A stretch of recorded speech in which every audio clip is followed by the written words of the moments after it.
Well, welcome everybody to our second Fit Talk with me and Clanesia. We started this blab um, really to express our passion as an outlet to hopefully reach more people and as a way to get more education and motivation and inspiration out there. Clanesia and I are both health and fitness coaches. I've been a health and fitness coach now for 2 years. I'm also a Size Live instructor, and I am trained in personal and advanced nutrition. And it really just impressed upon me, really empowering people and uplifting them so that they can make better and healthier choices for their lives. So that's pretty much why I became a health coach. Clinicia, do you want to get into a little bit more about you? Yeah, thanks so much for this intro. Like David said, I'm a health and fitness coach as well. I'm also a PIO Live instructor.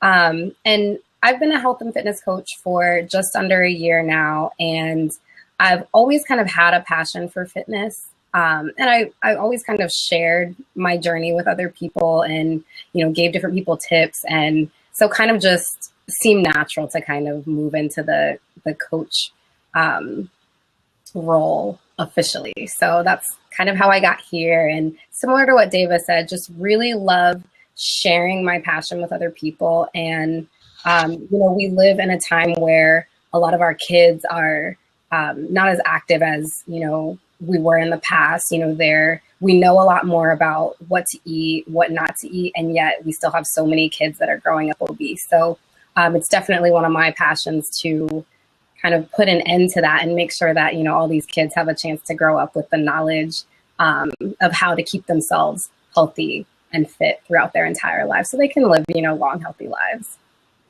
Absolutely. Uh, Really so important when you think about the kind of impact that we can have on the people closest to us. exactly. And it's not really that hard. So last week in our lab, we talked about New Year's resolutions and how, hey, it's March now, and a lot of people who had set them probably forgot all about them. We're in our third month of the year, and, life has started now. Life has probably gotten in the way for a lot of people. And so we talked through a few tips on how to kind of re-energize yourself and get back on track and keep that momentum going throughout the entire year. And so today we're going to talk about a really big frustration that I think everybody hits at some point along their fitness journey, and that's plateaus. And just for those of you who haven't experienced it or aren't sure what that means, a plateau is just when, you're on your journey, your fitness journey, whether it's to lose weight, to gain muscle, whatever it is, and at some point you stop seeing results. That's what we generally refer to as a plateau. So today we're just going to discuss a few of the common reasons why people plateau and what you can do about it. You want to kick us off, Dava? Sure, absolutely. One of the things that comes up a lot for me when I'm working with clients is that they are really not pushing themselves hard enough, and that really manifests itself in a few different ways. Of course, there's the obvious, like literally not pushing themselves hard enough and really not going for it in their workout. You know, people tell me, I worked out with the weights for 30 minutes, but they were, using really light weights, and they kind of, were lapsadaisical with it, and they weren't really exerting themselves. They weren't leaving it all out there. And when you work out, you really have to push yourself. You want to get your heart rate up. The recommendation now is that you do 30 minutes of moderate to high intensity workout a day. That is not light workout. That is not, just walking. Like you need to get your heart rate up. So if you're not seeing results, or if you were losing a lot of weight and then suddenly it slowed down or stopped, maybe you need to push yourself a little bit harder. Another way, you can be pushing yourself harder is to switch it up. A lot of times our bodies get really used to the workouts that we're doing and we stop responding. So you might need to switch it up a little bit and give yourself, a different workout. Maybe you try dancing one day, or maybe you do incorporate those weights if you have been doing more cardio-based programs. You might try a CrossFit class if you're really into HIIT workouts. That's a great way to switch it up. You might want to try a spinning class. If you're a part of a gym, they usually offer like a ton of different classes that you can try. So just do something and get out of your comfort zone because it can really help your body keep guessing and keep moving through those plateaus. Another way that you may not be pushing yourself is bumping up in weights. So I always recommend incorporating weight training into exercises, but you do need to keep bumping up and trying a little bit heavier weight or trying a little bit harder. It's okay if you can't do a whole set or, the whole workout with those heavier weights and you need to drop down, but at least try it heavier so that you're constantly moving up. And the only way you know you're going to be moving up is if you're tracking. So write down how many reps you did, write down how much weight you're using. I know, Clinesia, you just got some brand new weights, and I was looking like, dang, I got to step my game up. Clinesia's holding some pretty heavy weights there. What did you get, like 25s? I got 20s and 25s. Before I was using like 10s and 15s. So I'm doing the hammer and chisel program again. And I wanted to get some different results. So decided to just bump it up a little bit and challenge myself. So yeah. And you're like 5 foot, what? 5'2" on impact. All that. So Clinesia's 5'2". I'm 5'10". To see somebody that is smaller in stature than me still being able to lift heavy weights to, keep moving up lets me know that, you really shouldn't limit yourself. You shouldn't, just say like, oh, okay, this is good for me. You can keep trying. You can keep pushing for more. Another area that I really see people struggling with, and, it's 2016. We have our phones. We're constantly on them. We're laying in bed. We're looking at fitness pics, like with our eyes half open on Instagram. We're checking our notifications and emails from work. One of the big things that get in the way of weight loss is getting enough sleep. And that's something a lot of people don't think about because there's so much stress in our lives and, there's just so much going on. Sleep deprivation really can sabotage your diet and your weight loss efforts because that's really when your body is going to be rehabilitating itself and repairing all the work that you did during the day and taking care of like all that stress that your body feels. That's when your body's going to be healing itself. And if you're not giving yourself enough sleep, if you're not getting those 8 hours, it's really going to throw off your metabolism, and you're also not going to get a good quality sleep, so you might not want to push as hard in your workout the next day. So sleep is really important, so you want to make sure you're doing that as well. Clinesia, did you have any other areas? Yeah, one of my favorite areas to talk about, food. So a lot of times people hit plateaus and they don't think about what's going on with their diet. They just think, I'm eating healthy food, I'm good, that's not going to be a problem. But you really have to think about what you're eating and how it fits within your workout program. If you're doing a lot of cardio and you're running a lot at one point and then you decide to switch up and you do a lot of weightlifting, your diet probably has to change to accommodate that new workout routine that you're doing. So you need to think through, okay, what am I eating? Am I eating enough? Am I eating too much? There are a lot of times where we don't think about how much extra energy we might be burning with a different type of workout. So your body, let's say you're trying to put on weight. That's one of my goals right now, to build muscle, right? So I need to be eating more than I normally do so that I have more energy to get through my weightlifting workouts.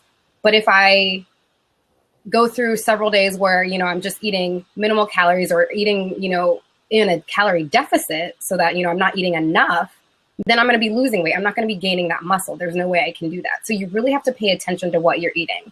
And one of the best ways to do that is to track your food. And I think this is something that a lot of people don't think about doing. It doesn't necessarily mean counting every calorie, but you do need to be keeping track of what you're eating, because I guarantee if you don't, there are going to be times that you go throughout the day where you take a little nibble of something, a little nibble of something here, and you don't even realize that, calories might be adding up and you're not counting those things because you don't even think about it. You put it in your mouth and it's just done.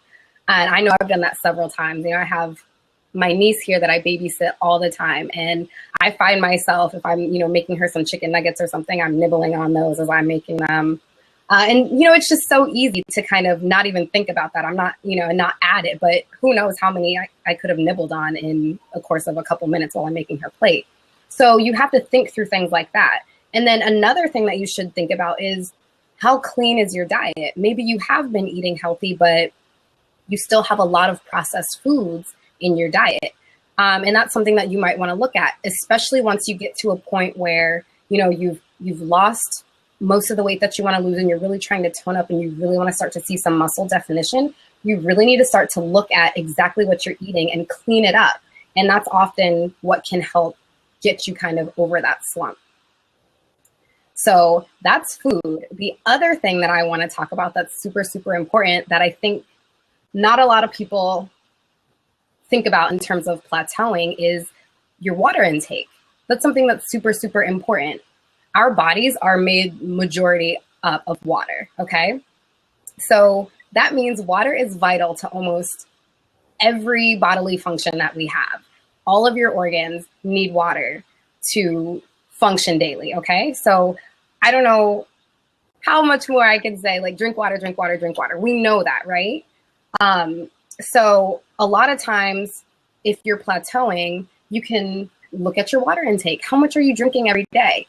In the past, the recommended daily amount of water has been 64 ounces or 8-ounce glasses of water. But now more so, the recommendation is you need to have half of your body weight in ounces. So I'm about 130 pounds. So the recommendation of around, 64 ounces is still fine for me. But somebody who, weighs a little more, other times for men, you're going to have to drink a lot more water. So you need to kind of pay attention to those things and make sure that you're giving your body not only the fuel, but also the water that it needs to function every day.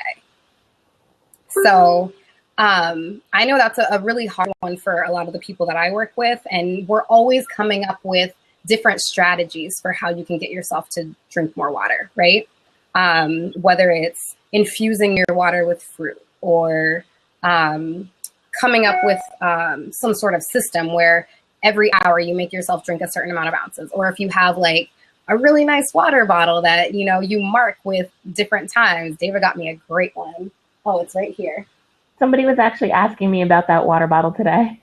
Yeah, look at that. So it tells me how much I should drink at different times of the day, fill it up again, and finish the times. So that makes it really easy for me to finish my water every day. And so I'm always talking to people that are in my accountability groups about, okay, what strategies can you use to make sure that you're feeding your body the way you need to be and hydrating properly?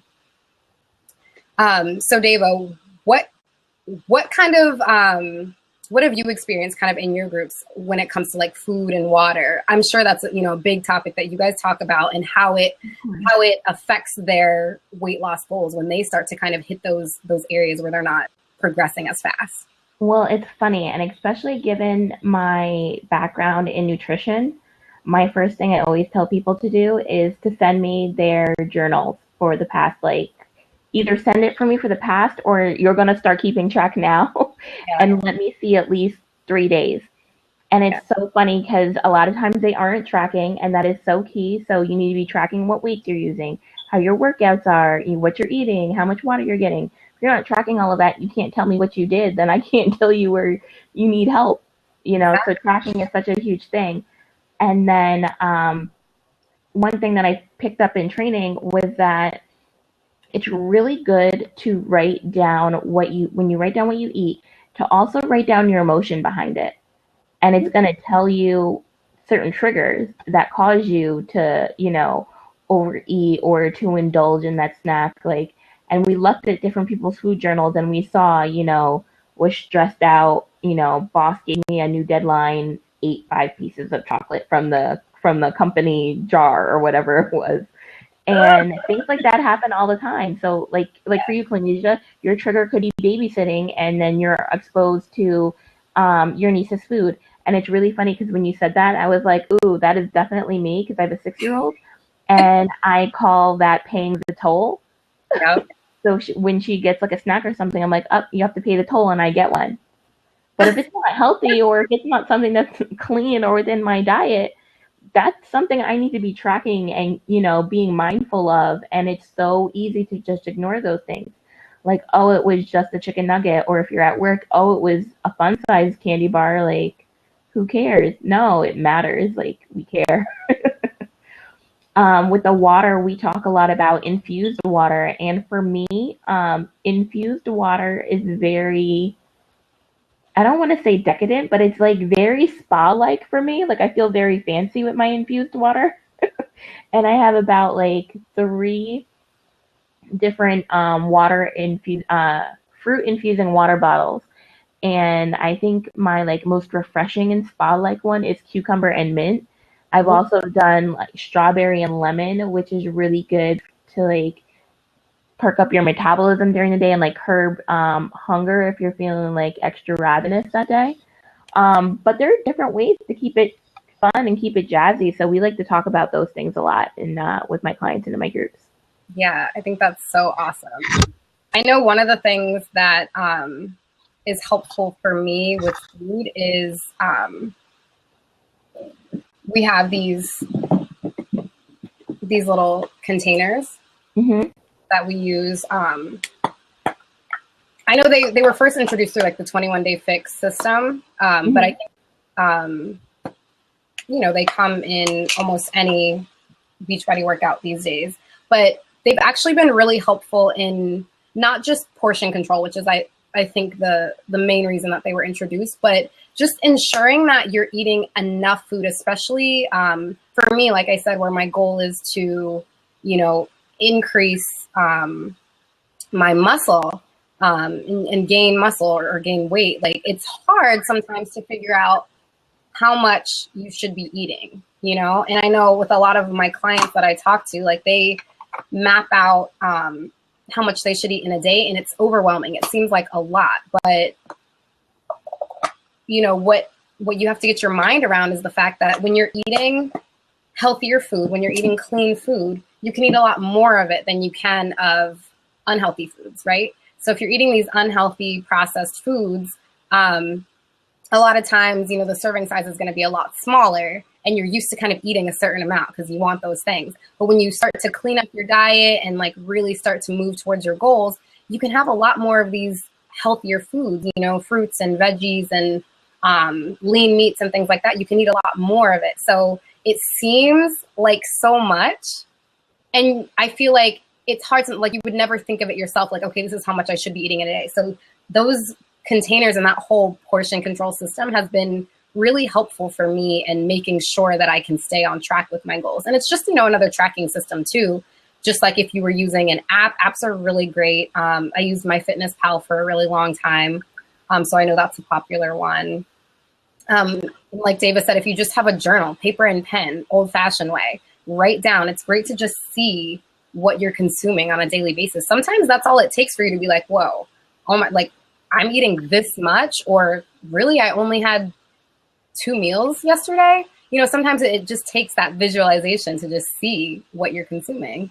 That was me. I'm not going to lie. I was that MyFitnessPal person that was like, okay, if I eat like 1,100 calories, it's going to say to me, I'm going to reach my goal by March 28th, and I'm going to hit that goal. And then March 28th would come, and I wouldn't hit the goal. And I was like, well, what's going on? I'm like barely eating anything, and I'm hungry all the time. And I was eating like the most processed, like worst things. I could eat my whole like 1,100 calories sometimes in one meal, and I'd be like, all right, I'm good for the day. We're done. I'm so glad you brought that up, because that is part of the reason I stopped using MyFitnessPal. And they changed their requirements on there because they realized that people were doing that and it wasn't healthy. I'm glad they did, because that's actually one of the things I normally caution my clients about when they're, asking for different ways to help keep track of their food. And, we'll talk about apps like that. And I'll just say, I don't want you to get caught up in calorie counting, because a lot of times it makes sense, because if you just think about weight loss as energy in, energy out, so I got to work out a certain amount and I got to eat a certain amount. And if I eat less and work out more, then I'll reach my goals. If you just think about it on that basic level, then yeah, it makes sense. Let me eat fewer calories. But your body needs a certain amount just to survive. Yep. So if you're eating 1,100, 1,000 or less calories a day, you're really just starving your body. So I always tell people, like, do not get caught up in counting calories, because yeah, it may seem like a lot, but it's really not. Like David said, I'm 5'2", and on a normal day, I might eat 1,800 calories. So I know that sounds like a lot to people, but like, it depends on the activity you're doing. And really, like, nobody should really be eating, no woman should be eating less than 1,200, and no man should be eating less than 1,500 calories in a day. Yeah, unless you're under doctor orders, I wouldn't do it. And yeah, your body needs a certain amount of food to survive. I thought it was okay to, be hitting that 1,200 and then like stopping there. And then when, I got educated and got on a program, I discovered I really should be eating 2,300 calories. And it still feels like, wow, it's a really big number. That's a lot of calories. But that's when I started dropping all the weight, was when I was eating, because I put my body into starvation mode. Like last week I said, when we brought up this topic, that I was queen of plateaus. And that was why. Like, I wasn't losing any weight. I wasn't eating enough. My body was in starvation mode. I was stressed out. Like, I was doing all of these things we talked about. I wasn't getting any sleep. I wasn't really pushing myself in a workout. And there I was.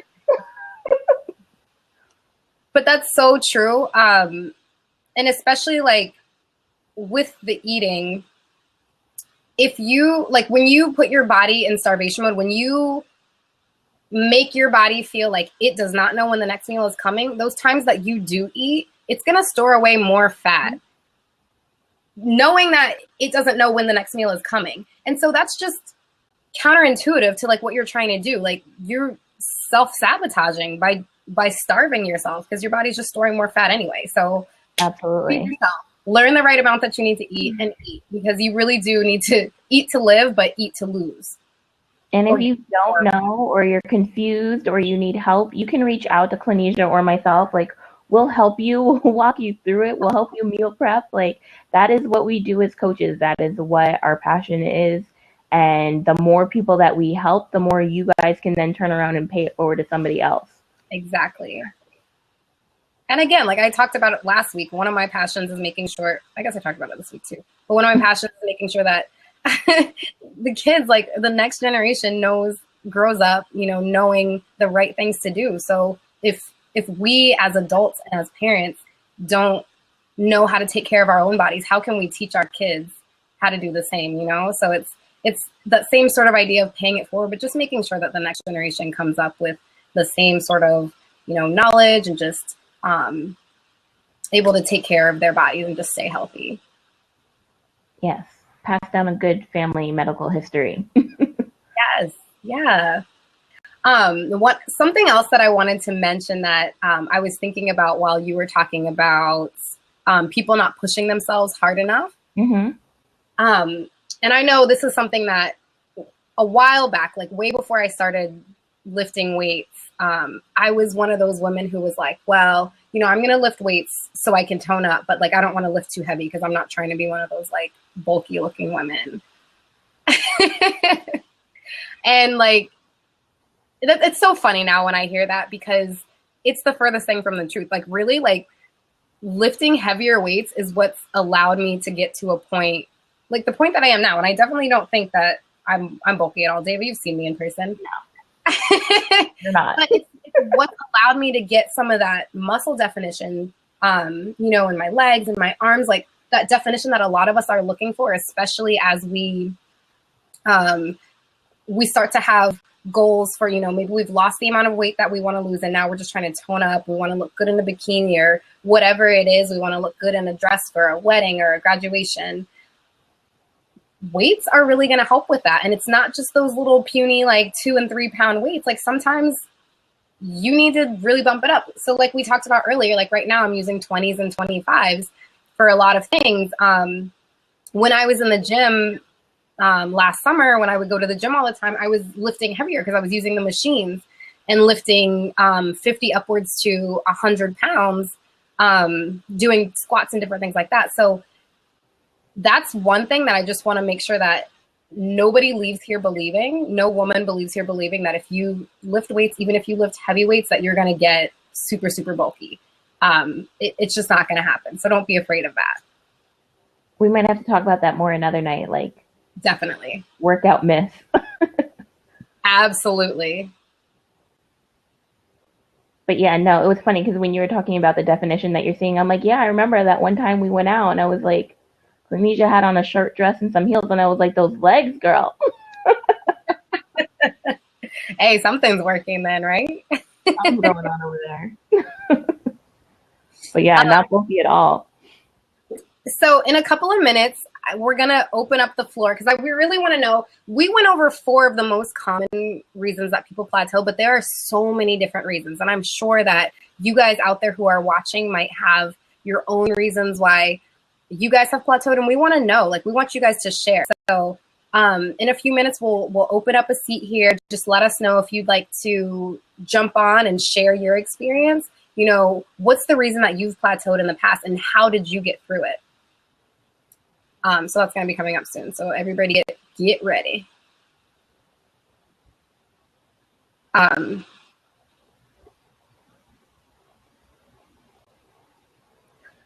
So, Cornesia, have you ever had a plateau?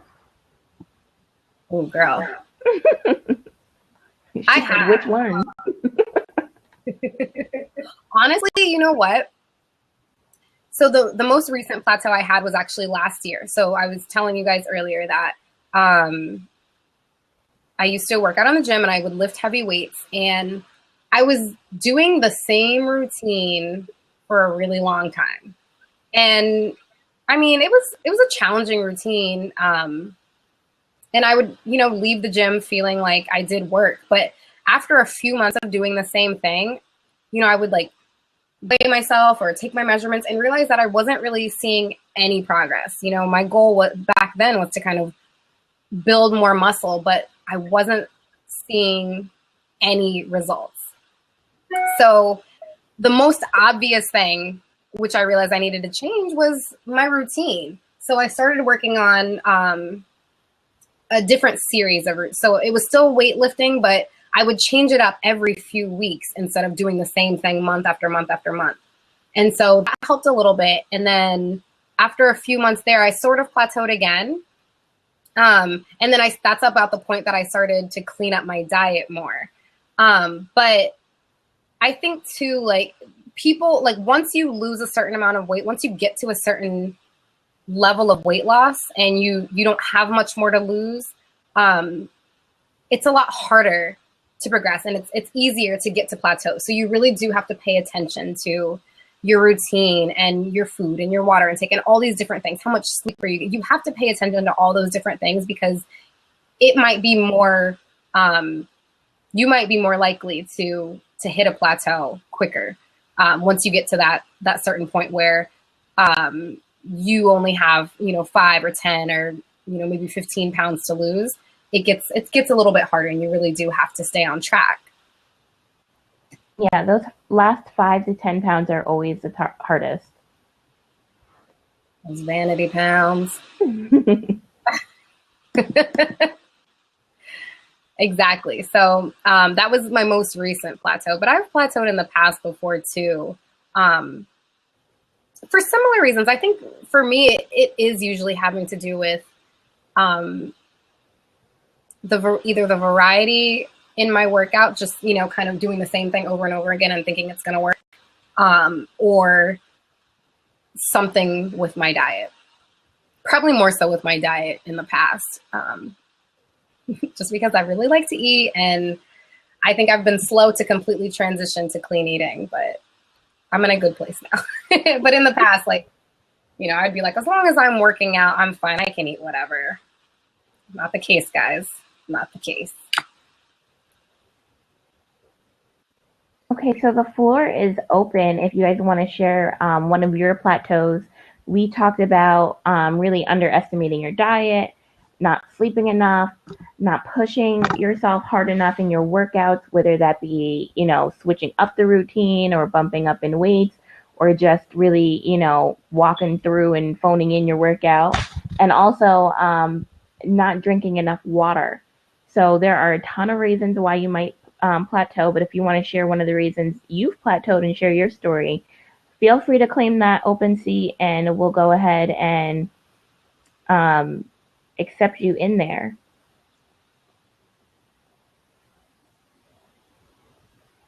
In the meantime, while we wait for a brave soul to join us, I found this really great article. It's actually from Jillian Michaels, who I love. People can say what they want, but I think, look at you, David. You're like, she's like a really, I don't know, her personality, it just gets me a little bit. I wouldn't want her to be my trainer, but. Yeah, exactly. She's effective, but she wouldn't be for me. Do you want to get yelled at, David? I usually yell at my trainer, and I feel like she wouldn't take that from me. I mean, if she was on TV, it'd be fine. She wouldn't be having it. Sure. If I was getting paid to be on TV, I'd be my trainer all day. My goodness. So anyway, so I found this article, and it's actually talking about how to break through weight loss plateaus. And so I wanted to share her 4 tips and kind of what she talked about and give you guys a little something more to think about. So one of the things that she mentioned that we kind of talked about today was, you know, are you keeping track of your daily calories? And she talks a lot about, like we said, making sure that you're keeping a food log, that you're tracking everything that you're eating, that you're knowing everything that's going in your mouth, even those little nibbles of food here and there. If you just, you know, try a little something when you're out at the store, or like me or David, when you're making food for kids and you have a couple of bites, or you ask your kids to pay the toll, whatever it is. Make sure that you're tracking all those things because they really do add up. You know, you might think it's, you know, a little bit here and a little bit there, but at the end of the day, you know, that adds up to something. And I know that's something that I've struggled with in the past. Another thing that she talks about is what kind of weight are you trying to lose? Is it those vanity pounds that we talked about? Do you just have only, you know, 5 or 10 or 15 pounds left to lose? Your experience is going to be a lot different than somebody who is trying to lose a lot more weight. They're going to see progress a lot faster because they have more to lose. Whereas like once you get to a point where you're just losing those vanity pounds, you're probably in a pretty healthy point, at a pretty healthy point in your life, and your body, you know, it's fine. So you have to really do more to challenge yourself, whether it's changing up your eating or changing up your fitness routine, just to make sure that your body is still challenged. So another thing that she talks about is changing up your workout. So David talked at length about this, making sure that, you know, you're not doing the same thing all the time. If you go on the same run every day, day after day, week after week, month after month, do you really expect to see the same results that you saw in the beginning 6 months later? No, you've got to change it up, whether it's, you know, running, including sprints in a run at some point, or doing a longer distance run once a week. You really have to change it up and keep your body guessing. And then the other thing she talks about is, do you have a hormone imbalance? Now, this is something that we didn't touch on today. And Dave, I'd really love for you to talk a little bit about this. You know, I know that you've had issues with your thyroid, and, you know, that's one of the things that she talks about in this article that I think a lot of people wouldn't think about, and how that might affect your fitness journey. So can you share a little bit? Yeah, there's a few different things that can be going on with your body hormonally that you might need to seek medical advice for, basically. If you are doing all of these things to break through your plateau, if you are, you know, you're switching up your workout and you're bumping up in weights, you're eating super clean, you're tracking everything, you know, you did your math right on the calorie bracket that you should be in, but you're still not seeing any weight loss, like any measurements changing. And one of the biggest things for me was that I was just feeling really run down all the time. No matter how much sleep I got, I was always tired. And that was one of the big red flags for me that made me finally decide to say something to my doctor, like, hey, I'm eating really well. You know, I've looked at what I should be eating. I went over with her what I'm eating during the day. and I told her how I was feeling, and she looked at me and was like, we should really just do some blood work and test your thyroid. And sure enough, it came back that it was underactive and I had hypothyroidism. Another thing that was a red flag for me was a family history. And some of the women on my mom's side of the family also have hypothyroidism, and that is another thing. So, for those who don't know, your thyroid is the gland in your neck that controls the release of the hormone, which affects your metabolism. So, if your thyroid is underactive, it's not releasing enough of that hormone, and therefore your metabolism is basically not turning on. So that's why I was feeling sluggish. That's why I wasn't burning weight, no matter, how much I worked out or what I was eating. It just wasn't going hand in hand.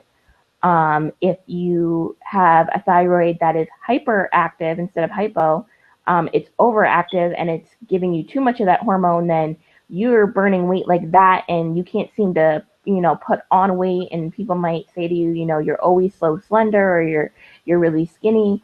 How do you eat whatever you want and you just burn it right off? They might be hyperactive. So you have like two sides to the coin there with your weight loss journey or your weight gain journey and what is going on. For me, I had to be put on medication. I actually I will have been off of medication for almost 2 years. I was like a year? No, almost 2 years this June, which is like really exciting. I still have to get it checked. I still like can feel it sometimes. Like I just know if I'm not eating really clean, if I'm not drinking my Shakeology, if I'm not doing my workouts, I can feel, me revert right back, and that might be a more sluggish day for me. But then I know how to get right back into it. Some people aren't able to be taken off of their medication. Some people have to have surgery to have their thyroid removed. Basically, long story short is if you know and you're being honest with yourself that you're doing everything right, but you're still not seeing results, that should be a giveaway to you that it's time to seek medical advice from a doctor with a doctorate degree in medicine, not just like Joey on the corner who said, "Oh yeah, you probably have that." Like, I think a lot of times we self-diagnose, especially with like WebMD and the beautiful internet, and how we believe everything we read, and Dr. Oz on TV telling us that we have this, that, and third. It's really important that you go the right route, especially with something because a thyroid condition can turn out to be very serious. I've had a few instances where I've had to go to the emergency room because my heart rate has dropped so low because of it. So it's not something you really want to play around with. And if you can be helped by a doctor, why wait? So it's better to find out sooner than later. Exactly. Thank you so much for sharing that, Deva. No problem. I know for a fact that some of you might be doing all the right things, like Deva said. You might have your diet in check. You might be drinking enough water. You might be sleeping enough, but something is still wrong. And that might be a time. If you're experiencing any of the similar symptoms that Deva shared, then yeah, maybe it is time to go see a doctor. So it doesn't look like anybody wants to share. Nobody's brave as us today, and that is okay. Maybe we just did such a good job covering all the bases. I think we hit all their plateaus is what it is. So maybe we can come back to this and talk about other plateaus another time. Absolutely. And we definitely are so happy that you guys joined us tonight. I hope you learned something. Please share the things that you've learned with other people. We're all about paying it forward and spreading the word, spreading the passion. So if you just learned one thing from this talk tonight, I hope that you'll share it with someone else. Next week, I hope that you'll join us. We'll be talking about different progress tools and how you can measure your success along your fitness goal. So I don't know if everybody knows this, but the scale is not the end all be all to how much progress you're making along your fitness journey. So yeah, you just learned something else right there. So if you want to hear more about that and hear more about different ways that you can make sure that you're still progressing along your journey and how you can measure that, definitely join us next week, same time, same place. Absolutely. And I laughed when you were saying that, because I always say that the scale is a hater. Especially if you have plateaus or if you have a condition and it's tough to lose weight, I will look at the scale sometimes and say it's a hater. And it's going to be more of the same thing. You know, we're going to be talking about tracking your progress. And it's not just about tracking what you're eating in your workouts. You got to track how far you're moving and what success looks like to you. Like, maybe success isn't what the scale says. Maybe it's how you feel. Maybe it's what size dress you can get into, or, you know, so many other things that we'll get into. So I'm really excited about that because tracking is really important, and it's really good to be able to celebrate those little things along the way too, which we talked about last week. So everything's all tying together. You know, there's a plan behind the madness. Exactly. Allegedly. That's why you guys have to keep coming back. The story continues. The plot thickens. Yes. Well, thanks everybody for joining. We'll see you again next week. All right. Bye. Bye.